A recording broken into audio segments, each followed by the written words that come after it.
الحمد للہ وکفا وسلام علی عبادہ الذین اصطفیٰ اما بعد قال النبی صلی اللہ علیہ وسلم اصحابی کالنجوم فبأیہم اقتدیتم اہتدیتم۔ حضور نبی کریم صلی اللہ علیہ وسلم کا ارشاد مبارک ہے کہ میرے سارے کے سارے صحابہ آسمان کے تاروں کی مانند ہیں، پس ان میں سے جس کی بھی پیروی کرو گے ہدایت پا جاؤ گے۔ حضرات، بس یہ بالکل وہی بات ہے جو قرآن پاک کی آیت میں کہا گیا ہے۔ بار بار میں نے عرض بھی کر دی ہے، لیکن دوبارہ پھر آپ کی یاد دہانی کے پیش نظر پھر بتا دیتا ہوں۔ فَإِنْ آمَنُوا بِمِثْلِ مَا آمَنْتُمْ بِهِ فَقَدْ اهْتَدَوْا۔ اگر صحابہ جیسا ایمان لاؤ گے تو یقیناً ہدایت یافتہ ہو جاؤ گے۔ اس حدیث مبارکہ میں بھی یہ بتایا گیا ہے، آسمان کے تاروں سے تشبیہ دی ہے۔ تو جس وقت سائنس کی ایجاد نہیں ہوئی تھی، اس سے پہلے اسی طرح نبی صلی اللہ علیہ وسلم کے زمانے میں بھی جب لوگ کسی دور دراز ملک کا تجارت کے لیے سفر کا ارادہ کرتے تھے تو ستاروں کے ذریعے سے راستہ معلوم کر کے وہ وہاں جایا کرتے تھے۔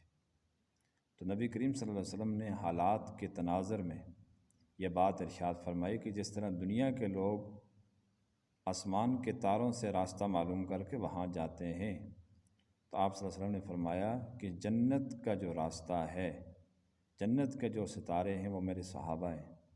اگر صحابہ کی پیروی کرو گے تو صراط مستقیم کے اوپر آؤ گے اور سیدھے جنت میں جاؤ گے۔ جس کی بھی یعنی ہر جو ستارہ ہے اس کی اپنی روشنی ہے، اپنا کمال ہے، اپنی زینت ہے، تو ہر صحابی کی بھی اپنی شان ہے ماشاءاللہ۔ یہ سیرت کے حوالے سے کسی وقت ذکر کروں گا کہ ہر صحابی کا الگ تھلگ مزاج تھا۔ حضرت عمر رضی اللہ تعالیٰ عنہ کے بارے میں سنا ہے آپ نے بار بار کہ ایسا منفرد اور عجیب ان کی طبیعت تھی اور مزاج تھا کہ آپ صلی اللہ علیہ وسلم نے خود ان کو فرمایا کہ عمر، جس گلی سے تم گزرتے ہو شیطان وہاں نہیں جاتا، وہاں سے نہیں گزرتا۔ ماشاءاللہ کتنی بڑی فضیلت ہے، سبحان اللہ۔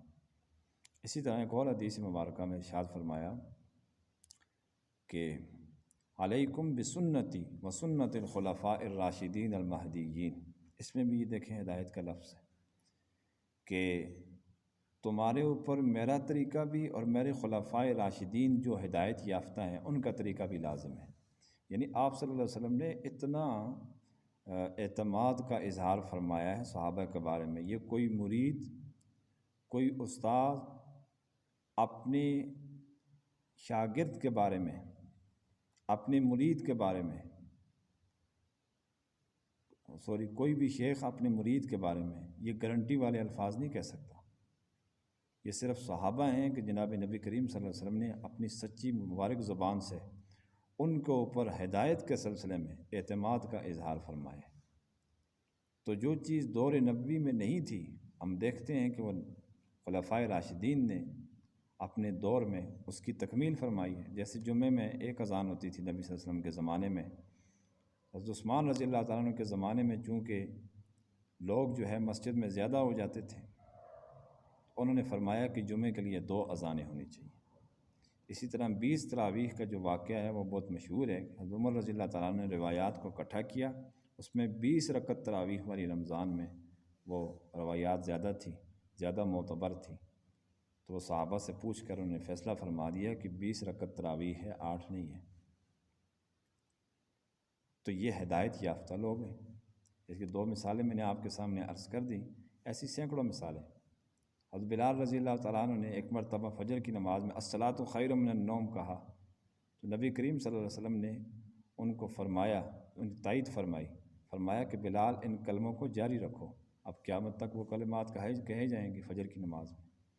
اب وہ اللہ تعالیٰ کی طرف سے، نبی صلی اللہ علیہ وسلم کی طرف سے وہ الفاظ تو نہیں تھے لیکن تائید تھی۔ حضرت بلال رضی اللہ تعالیٰ نے خود بہتری سمجھ کر کہا تھا، لیکن حضور صلی اللہ علیہ وسلم نے تائید فرما دی۔ تو ہر صحابی کی شان آسمان کے تاروں کی مانند ہے، ہر صحابی کے پاس ہدایت کا راستہ ہے، ہدایت کا سبق ہے۔